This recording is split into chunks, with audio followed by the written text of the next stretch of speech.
You are listening to the audio production of Do the Thing, Gospel-Centered Goals, Gumption, and Grace for the Go-Getter Girl by Rebecca George, published by Esther Press, an imprint of David C. Cook.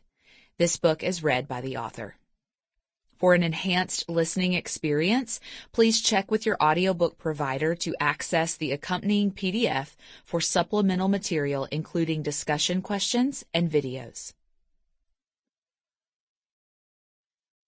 To Danielle, the friend who came, stayed, and cheered louder for me than I could ever deserve. This book is in the world, in part, because God used your encouragement to help me not quit for the last 8 years. Thank you. Love you big. Forward. Michelle Myers, author of She Works His Way and the Conversational Commentary series. I actually met Rebecca in one of the do the thing moments of my life. My best friend and ministry partner, Summer Phoebus, and I had just turned in the completed manuscript for She Works His Way, the book that tells the story and mission of the work we've been in the trenches doing for the last decade. When our publisher told us our first podcast interview to promote the book was scheduled with Rebecca, even though we'd had thousands of conversations like this one, I had bats way beyond butterflies in my stomach. It felt like the ministry version of a blind date that would be recorded. But the moment Rebecca popped up on Zoom, she greeted us with a huge smile, showered us with encouragement, and put us at ease. Not just for our conversation with her, but for all the conversations that followed. I have no doubt you'll sense that same spirit as you read her words. Rebecca has been living this message out long before she ever planned to write this book. You'll learn quickly that she believes God wholeheartedly and takes him at his word. And because of that, she knows that believing him for ourselves is only where our walk with the Lord begins. As we grow in grace and our knowledge of him, we keep taking faith steps. One of those steps being to help others believe in God and take their own steps of obedience. And that's why you're here right now. Not to become a super fan of Rebecca, even though you will seriously adore her, or to simply spike your productivity level.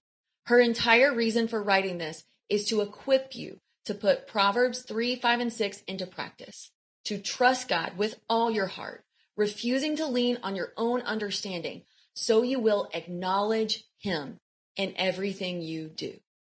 That's a familiar passage, so if you glossed over it, take a deep breath and ask God to help you see the truth that's written there with fresh eyes. It's easy to say we trust God with all of our hearts, but it's much harder to throw self-doubt and self-sufficiency out the window so that everything we do will acknowledge him, not ourselves. But here's the really, really good news. What you, me, and Rebecca all have in common. We don't have to do this alone, and we don't have to rely on our strength to make it happen. 2 Corinthians 12:9 reminds us, my grace is sufficient for you, for my power is made perfect in weakness.